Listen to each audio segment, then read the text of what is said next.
Ah là là là là là là, mais que dire pour ce final absolument jouissif. Ce fut un régal.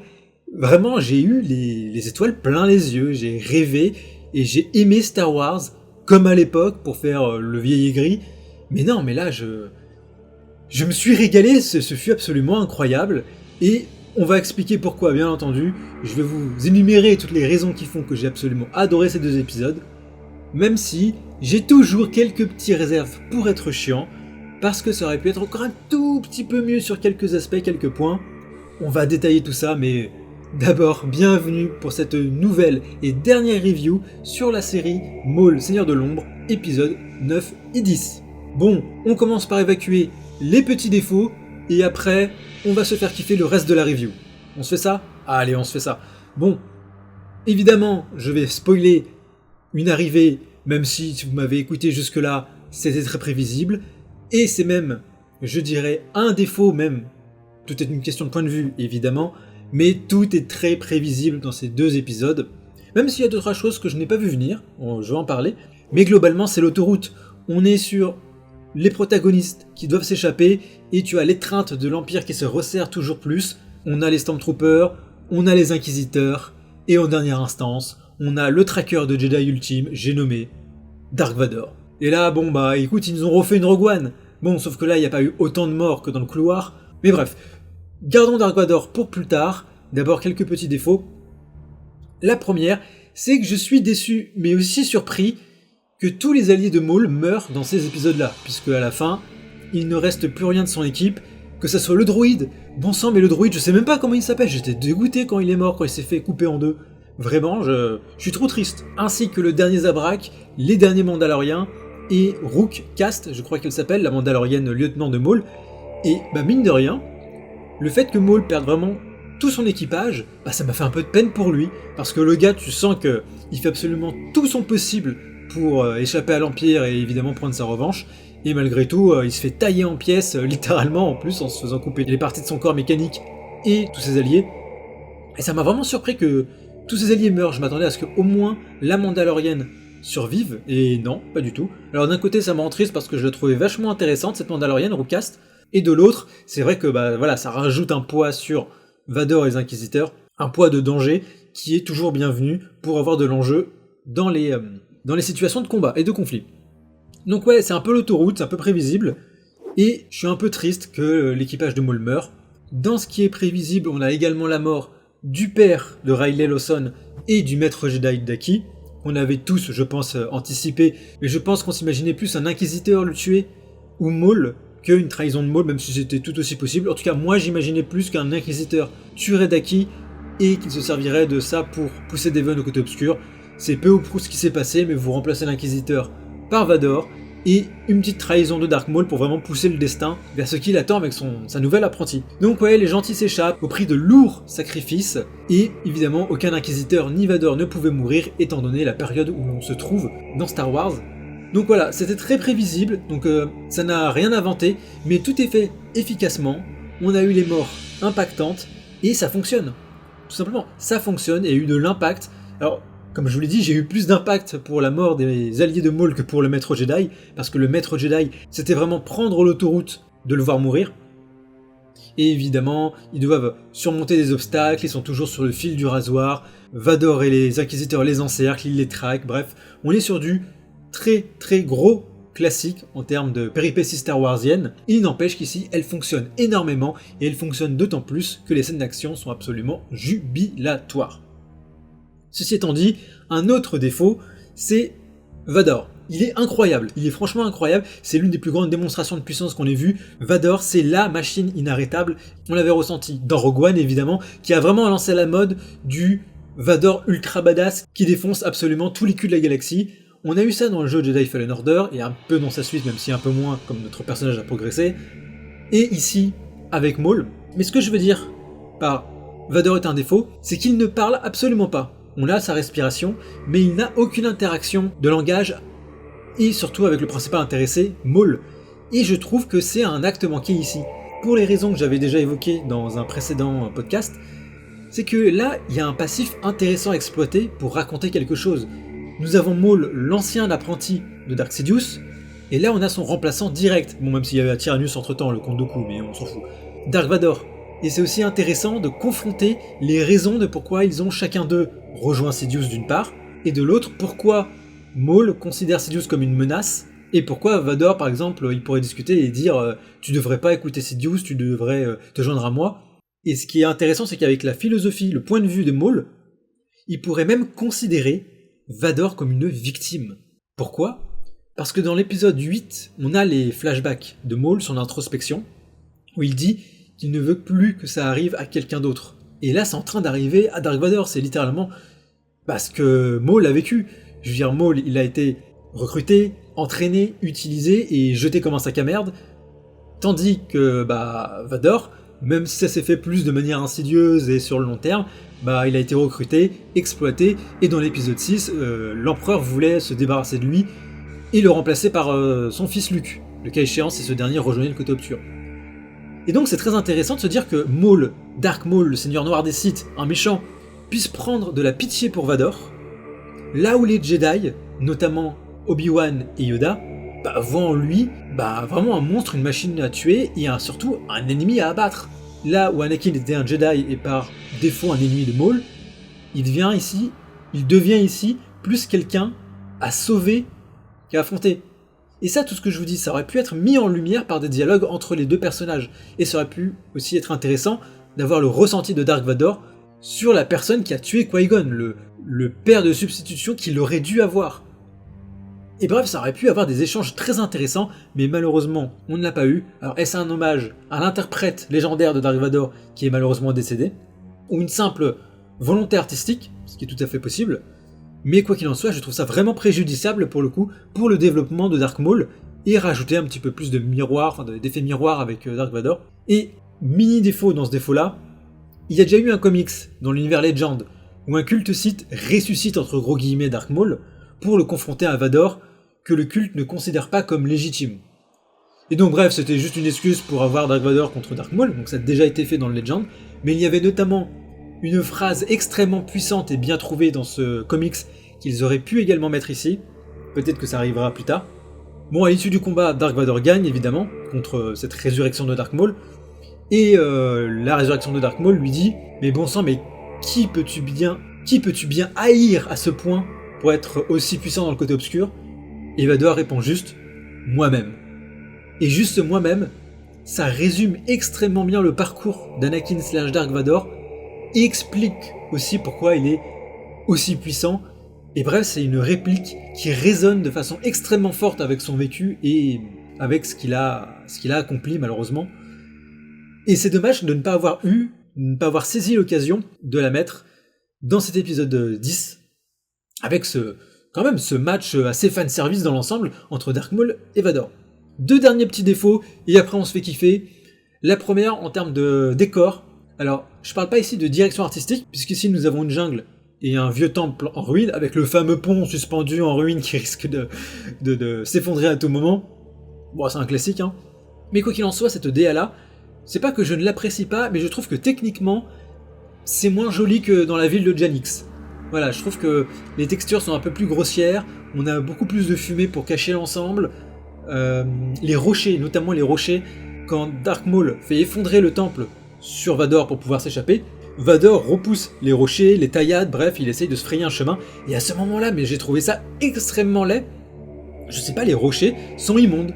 J'ai trouvé ce passage particulièrement moche, et je trouve que l'ensemble du décor est graphiquement, techniquement, moins abouti que la ville, mais en même temps, c'est compréhensible, même si ça reste dommage. Et dernier petit défaut, c'est les rapports de force qui sont pas toujours clairs. Alors autant en ce qui concerne Vador, il n'y a aucun problème, autant Maul, même blessé, je trouve que là les Inquisiteurs, ils sont parfois rares. C'est plus les Inquisiteurs en fait, plus que Maul, parce que Maul, blessé comme il est, on peut comprendre. Mais les Inquisiteurs, en fait, ils sont beaucoup trop performants dans cette série pour ce qu'ils sont dans les autres médias. Et encore une fois, c'est un problème on fait encore une série dans cette période de Star Wars, parce que forcément on fait des comparaisons, et quand tu vois le 11e frère, donc le Corbeau, qui dépote dans cette série, qui est juste incroyable, et le voir se faire littéralement one-shot par une Ahsoka désarmée juste après, voilà, et en plus, bon, on a les Inquisiteurs de Rebels qui sont absolument ridicules, ceux d'Obi-Wan, je n'en parle même pas, on a les Tales of, évidemment, on a ceux de Jedi Fallen Order, où en fait les Inquisiteurs, c'était un peu l'idée bon marché pour créer des opposants, des boss, des antagonistes dans les différentes œuvres à bas prix, pour éviter de remettre Dark Vador constamment. Ce qui peut s'expliquer, puisque voilà, les seuls personnages, on va dire, bankable de la période, côté vilain, c'est l'Empereur et Dark Vador. Donc c'est quand même intéressant de créer, pourquoi pas, une nouvelle institution de méchants pour confronter tous les héros qui vont avoir droit à tout leur production et leurs œuvres dans cette période-là, pour créer un minimum d'enjeux, parce que le Stormtrooper aussi, ça va bien 5 minutes. Et ça permet aussi de créer voilà, un intermédiaire entre les petits Stormtroopers et le grand Dark Vador. Mais bref, le fait est que cette série Maul arrive un peu après la guerre, eh bien, les Inquisiteurs ne peuvent pas être aussi performants qu'ils l'ont été dans cette série. Même si je pense qu'ils devraient être aussi performants qu'ils ont été dans cette série que dans le reste de l'univers. Mais malheureusement, l'ordre des sorties, l'histoire des productions Star Wars font que, ils sont beaucoup trop pour faire performants pour ce qu'ils sont. Et voir les Jedi galérer, ok. Voir Maul galérer, ok, surtout quand ils sont deux, mais quand même, il y a certains moments où il aurait dû prendre l'ascendant. Mais bon, voilà. J'impute plus ce défaut-là aux autres œuvres de Star Wars et au choix de l'avoir fait à cette période-là. C'est un peu relou, on espère simplement qu'ils nous mettent après un Maul pleine possession de ses moyens, confiant, serein et n'ayant pas besoin de fuir constamment dû à la situation, dans une saison 2, pour vraiment nous montrer à quel point c'est Dark Maul quoi, quand même, franchement. Et voilà, maintenant, on kiffe messieurs ? Déjà l'apparition de Dark Vador. L'apparition de Dark Vador, évidemment, montée en tension progressive, retour de la Mandalorienne qui est en panique, elle sait, mon dieu, il y a quelque chose dans la jungle, et là elle se fait tirer par la force. Là on entend le crack d'un étranglement de force, là on se dit ça peut toujours être un inquisiteur, mais derrière on a la respiration, on a la silhouette qui se définit dans la brume, on a le sabre laser, et la Dark Vador, il les prend en 1v3, on a un petit plan séquence où ça pivote autour de Vador et il affronte les trois, donc les deux Jedi et Maul en même temps, il est tout en puissance, il est imperturbable, assurance légendaire, ensuite il fait en même temps effondrer le bâtiment pour essayer de les stopper, il bloque les tirs de sabre laser, il les repousse avec la force, il est inarrêtable. Les Inquisiteurs arrivent, on a plein de petits moments aussi, de tension, presque de films d'horreur entre guillemets, où on a Maul pleine caméra, il se déplace sur la gauche de l'écran, donc on le suit, et en fait c'était un élément statique, enfin il était statique, et ensuite on a pivoté vers la gauche pour suivre son mouvement, donc on se dit ok c'est normal, la caméra elle bouge pour suivre le mouvement de Dark Maul qui se déplace, et là bam, t'as Vador qui sort du mur, et en fait c'était pour mettre Vador en plein écran, qui prend soudainement la place dans le plan, ça arrive comme un screamer entre guillemets, même si ça fait pas peur, hein, mais c'est des éléments de mise en scène qui vient du film d'horreur de manière générale, et pareil, ouais, il avance, juste sa respiration, imperturbable, ensuite on est sur le pont, ça se bat en 1v2, en 2v1, en 1v1, v1, v1, v2, bref, ça s'échange des adversaires constamment. Évidemment, les Inquisiteurs ni Vador ne peuvent pas mourir, donc ils prennent les moyens de les éloigner ou de les immobiliser pour un temps. Mais bref, là franchement, t'as Devon qui se bat à un moment donné avec les deux sabres, j'ai oublié de dire, mais dans l'épisode 9, on a le 2v2, enfin le 2v3 avec les deux Inquisiteurs, et pareil, ils s'échangent des coups. J'ai eu en fait des flashbacks, des cinématiques de The Old Republic. Vous savez, les cinématiques de promotion pour la sortie de ce MMO Star Wars, où on a vraiment, je trouve, les meilleures scènes d'action au sabre laser jusqu'à maintenant, parce que je trouve que Dark Maul, la série Maul, est arrivée à ce niveau-là. Et là, j'ai qu'une chose à dire en fait, parce que bon, je pourrais m'exprimer pendant encore 10 minutes sur pourquoi j'ai adoré ce final de sabre laser dans cette série Maul, mais en fait, j'ai juste une envie. Putain, mais les gars, sortez des 6 films. Sortez des 6 films Star Wars de cette période-là. C'est bon, vous l'avez fait. On a eu 10 000 trucs sur la guerre des clones. On a eu 10 000 trucs sur la guerre civile galactique avec l'Empire et la Rébellion. Les gars, ce qu'on a vu là, c'était un écho de duel de l'Ancienne République. Allez, petit instant histoire, promis je suis pas très long.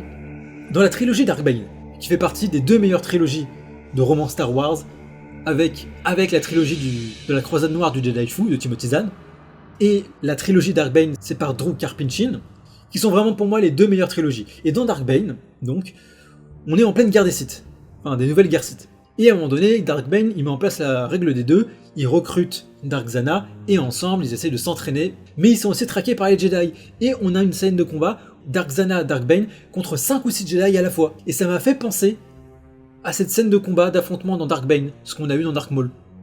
Et je pense que, franchement, vous nous prenez les qualités de cette série, vous les transposez à l'époque de l'ancienne République, et là c'est bon, là tout est pardonné. Non, tout est pas pardonné, la postlogie c'est de la merde, jamais je nous pardonnerai. Mais je vous refais confiance, surtout ça, je vous refais confiance pour la suite. Faites-moi une série animée avec cette qualité-là sur l'ancienne République, sur Darkbane, sur Revan, sur les Rakata, sur Satlenchan et Malgus.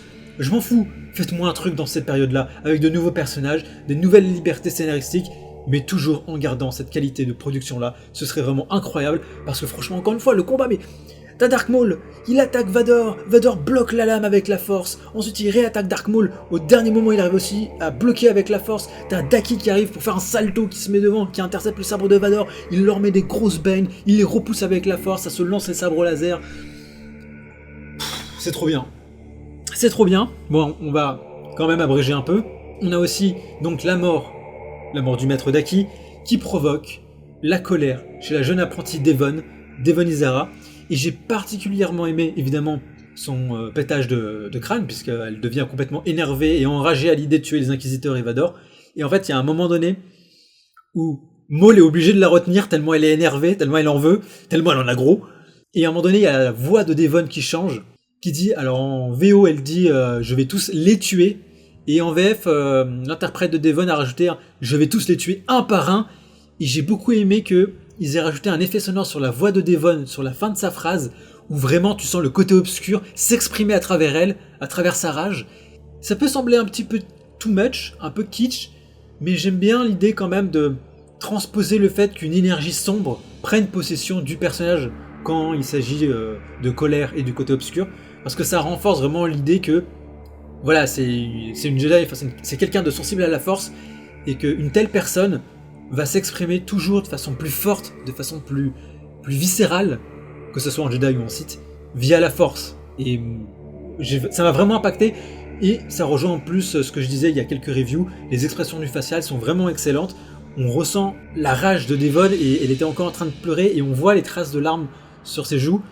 Bref, elle passe vraiment par toutes les émotions, et je trouve vraiment Devon vraiment réussi à ce moment-là, et c'est d'autant plus amusant à mettre en parallèle avec, entre guillemets, la sagesse, je dis bien la sagesse de Dark Maul, qui essaye de la stopper, de la canaliser, ce que faisait son maître juste avant, et en plus, évidemment, Maul, il voit bien que à 2 contre 1, Vador, ils pourront pas le tomber, et évidemment, il la ramène. De son côté, le Captain Lawson meurt pour permettre aux autres de s'échapper, et on a vraiment une équipe de protagonistes qui s'est fait déchirer, qui est au bout du bout. Devon finit par accepter la tutelle de Dark Maul pour prendre leur revanche sur l'Empire, les Inquisiteurs et Vador. Et c'est un peu chiant parce qu'en fait on sait qu'ils vont pas y arriver, voilà. Quand elle dit je vais tous les tuer un par un, en fait les Inquisiteurs ils sont déjà tous morts dans leurs œuvres respectives, Vador il va mourir dans l'épisode 6, et Dark Sidious il va mourir dans l'épisode 9. Voilà, donc bon bref. Devon Izara, 2 possibilités. Soit elle va être tuée de la main de Dark Vador ou d'un autre, et pousser Maul à l'exil jusqu'à être découvert par Ezra Bridger dans Rebels, soit elle va nous faire une Ahsoka Tano et partir très très loin, enfin une Ezra Bridger plutôt, ou une Ahsoka, bref, peu importe, et partir très très loin, quitter la galaxie pour justifier la non-intervention de Devon Izara, et peut-être qu'après ils vont nous la sortir en live action, comme ils l'ont fait pour Ahsoka, dans la période, on va dire, Nouvelle République Mandalorienne, The Mandalorian je veux dire, en mode « Ouah, ça y est, enfin Devon Izara en live action », mais personnellement, moi je souffle un peu, parce qu'on a déjà eu ça avec Ahsoka. Mais bon, on n'y est pas encore, profitons de la future saison 2 qui a été annoncée officiellement, l'interprète de Dark Maul, Sam Witwer, a confirmé qu'il travaillait sur la saison 2, donc franchement j'espère qu'elle va arriver pas trop tard, mais je pense qu'elle va arriver dans un an pile. Moi c'est ma prédiction, elle va revenir en mai, comme ici, et que voulez-vous, j'ai extrêmement hâte de voir la suite, quand bien même ça me semble un peu prévisible, mais j'espère que le chemin qu'on va parcourir va être un peu plus singulier avec le monde de la pègre et l'interaction entre Devon et Maul. J'espère beaucoup d'interaction entre les deux, qui se confrontent, qui s'échangent, qui s'apprennent l'un l'autre, pour vraiment avoir quelque chose d'inédit dans les œuvres Star Wars, celle vraiment d'un maître Sith et d'une apprentie Sith contre l'empereur Vador, ce qu'on n'a jamais eu et ce qui peut être très intéressant. Pour conclure, ce final fut une tuerie. La série n'est pas exempte de défauts, des péripéties qui se répètent, quand bien même elles sont ultra spectaculaires et bien réalisées. Un Dark Maul un peu en retrait niveau psychologie et développement de personnage. et des décors également qui se répètent. Voilà, on a surtout mis l'accent sur Devon, qui était une bonne chose à faire. Maintenant, comme je l'ai dit, il faut que les deux, ils s'échangent l'un avec l'autre ce qu'ils ressentent. Putain, j'ai l'impression de parler d'un couple, mais bref, qu'on explore un peu plus la psychologie de Dark Maul et de Devon, peut-être Dark Talon, on ne sait pas, avec de nouvelles péripéties, surtout en lien avec le milieu du crime. À mon avis, on va faire le lien avec Solo, avec l'apparition de Dark Maul dans Solo. Quoi qu'il en soit, pour moi cette série, c'est la meilleure série animée Star Wars pour l'instant qu'on ait eue, devant Rebels, devant Bad Batch et devant The Clone Wars, parce que la saison 1 de The Clone Wars, c'était pas vraiment ça, Rebels non plus, et Bad Batch, c'était la meilleure saison de The Bad Batch, la saison 1, mais la Dark Maul les a tous surpassés. Je n'ai qu'une chose à dire, que la force soit avec vous, portez-vous bien, merci de m'avoir écouté, salut tout le monde.